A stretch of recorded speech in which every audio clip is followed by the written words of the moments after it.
டெல்லி இன்னைக்கு டிசம்பர் 26, 2025 அன்னைக்கு நடந்த விஜய் ஹசாரே டிராபி 2025 முதல் 26 வரை தொடரோட எலைட் குரூப் டி போட்டியில குஜராத்தை எதிர்த்து ரொம்ப போராடி 7 ரன் வித்தியாசத்துல ஜெயிச்சிருக்காங்க. பெங்களூருல இருக்கிற பிசிசிஐ சென்டர் ஆஃப் எக்ஸலன்ஸ்ல நடந்த இந்த மேட்ச்ல டெல்லி அவங்க அடிச்ச 254 கீழ் 9 ரன்களை சூப்பரா டிஃபெண்ட் பண்ணி குஜராத்தை 247 ரன்ல ஆல் அவுட் பண்ணிட்டாங்க.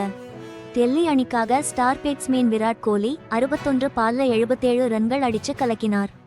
அவரோட கேப்டன் ரிஷப் பண்டும் நிலையா 70 ரன்கள் அடிச்சு கை கொடுத்தார். இந்த வெற்றி டெல்லி அணிக்கு ரொம்ப முக்கியம். இந்த தொடர்ல அவங்க குரூப்ல நல்ல ஒரு நிலைமைக்கு வர இது ரொம்ப உதவியா இருக்கும். இந்த போட்டி கிரிக்கெட் ரசிகர்களை ரொம்பவே ஈர்த்துச்சு.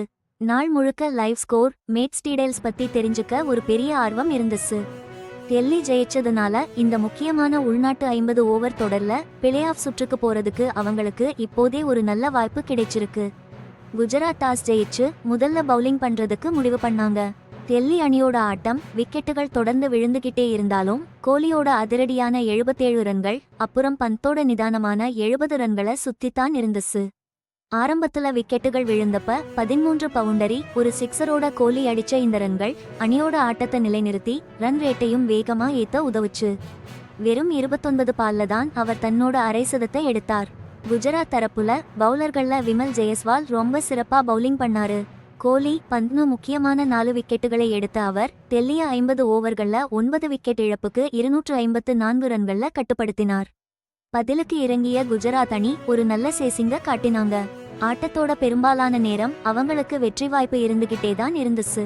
ஆனா டெல்லி பவுலர்கள், குறிப்பா பிரின்ஸ் யாதவ் 3 முக்கியமான விக்கெட்டுகளை எடுத்து குஜராத்தோட முன்னேற்றத்தை தடுத்து நிறுத்தினாங்க. கடைசியா 47.4 ஓவர்கள்ல 247 ரன்களுக்கு ஆல் அவுட் ஆகி குஜராத் தோத்துட்டாங்க.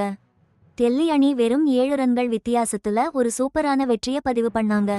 இந்த வெற்றி ஒரு பெரிய விஷயம், முக்கியமா இந்த 2 அணிகளோட பழைய ரெக்கார்டுகளை பார்க்கும்போது. கடைசியா நடந்த 5 லிஸ்ட் ஏ மேட்ச்கள்ல குஜராத் 2ல ஜெயிச்சிருந்துச்சு. இதுல 2019 விஜய் ஹசாரே டிராபி கால் இறுதி போட்டியில 6 விக்கெட் வித்தியாசத்துல ஜெயிச்சது 1, அப்புறம் 2015 இறுதி போட்டியில 139 ரன் வித்தியாசத்துல ஜெயிச்சதும் 1. டெல்லி குஜராத்துக்கு எதிரா இதுக்கு முன்னாடி ஜெயிச்சது 2013 பிப்ரவரி மாசத்துலதான்.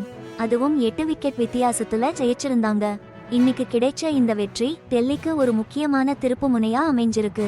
இது அவங்களோட தன்னம்பிக்கையை அதிகப்படுத்துறதோட எலைட் குரூப் டி-ல அவங்க நிலையையும் மேம்படுத்தும். இந்த விஜய் ஹசாரே டிராபிங்கிறது ஒரு முக்கியமான உள்ளூர் 50 ஓவர் போட்டி. இது அணிகள் நாக் அவுட் சுற்றுக்கு தகுதி பெற ஒரு பெரிய தளமா இருக்கு. இந்த குரூப் மேட்ச்கள் ரொம்பவே தீவிரமா இருக்கும். அதுவும் பிளே ஆஃப் வாய்ப்புகளும் இருக்கிறதுனால இந்த டோர்னமெண்ட்ல ஒவ்வொரு வெற்றியுமே ரொம்ப முக்கியங்கிறத இது காட்டுது. விராட் கோலியோட ஆட்டமும் அவர் களத்துல இருந்ததும் இந்த தொடர்ல நிறைய பேரோட கவனத்தை ஈர்த்துச்சு. குஜராத்துக்கு எதிரா அவர் அடிச்ச 77 ரன்கள் அவரை ஒரு முக்கியமான சாதனை படைக்க வச்சது.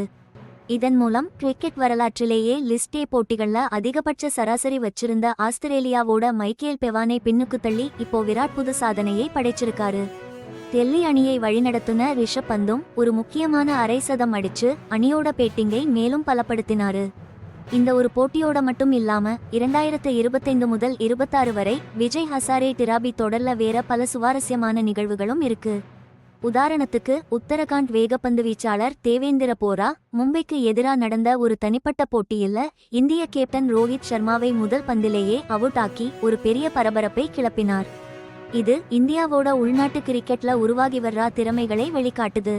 இந்த மாதிரி தனிப்பட்ட வீரர்களோட சிறப்பான செயல்பாடுகள் இந்த தொடரோட ஒட்டுமொத்த எதிர்பார்ப்பையும் போட்டி மனப்பான்மையையும் இன்னும் அதிகமாக்குது. டெல்லி அணிக்கான போட்டிகளை பெங்களூருவில் உள்ள சின்னசாமி மைதானத்துல நடத்தாம பிசிசிஐயோட சென்டர் ஆஃப் எக்ஸலன்ஸ்ல நடத்துறதா எடுத்த முடிவு பாதுகாப்பு மற்றும் கூட்டம் மேலாண்மை சம்பந்தப்பட்ட கவலைகள்னால எடுக்கப்பட்ட ஒரு முக்கியமான நடவடிக்கை. விராட் கோலி மாதிரி பெரிய ஸ்டார் பிளேயர்ஸ் விளையாடுறதால கூட்டத்தை கட்டுப்படுத்தவும் பாதுகாப்பை உறுதி செய்யவும் அதிகாரிகள் ஐ தேர்ந்தெடுத்திருக்காங்க. குறிப்பா சமீபத்துல நடந்த சில சம்பவங்களுக்கு அப்புறம் இந்த முடிவு ரொம்ப அவசியமா இருந்துச்சு. இந்த மாற்றம் என்ன காட்டுதுன்னா இந்த கிரிக்கெட் ஸ்டார்களுக்கு இருக்கிற பயங்கரமான ரசிகர் பட்டாளத்தையும் உள்நாட்டு போட்டிகள்ல கூட இவ்வளவு பெரிய கூட்டத்தை மேனேஜ் பண்றதுக்கு இருக்கிற சவால்களையும் தான். டிசம்பர் 24 2025 இருந்து ஜனவரி 18 2026 வரைக்கும் நடக்க போற விஜய் ஹசாரே டிராபி இன்டர்நேஷனல் லெவல்ல விளையாடுற அனுபவ வீரர்களோட ஃபார்மை மெயின்டெயின் பண்ணவும், அதே சமயம் புதுசா வர்ற இளம் திறமைகளை அடையாளம் காட்டவும் ஒரு முக்கியமான களமா எப்பவும் போல இருக்கு. இது எதிர்காலத்துல தேசிய அணிக்கு தேர்வு செய்யப்படுறதுலயும் IPL ஏலத்துலயும் கூட ஒரு பெரிய தாக்கத்தை ஏற்படுத்தும்.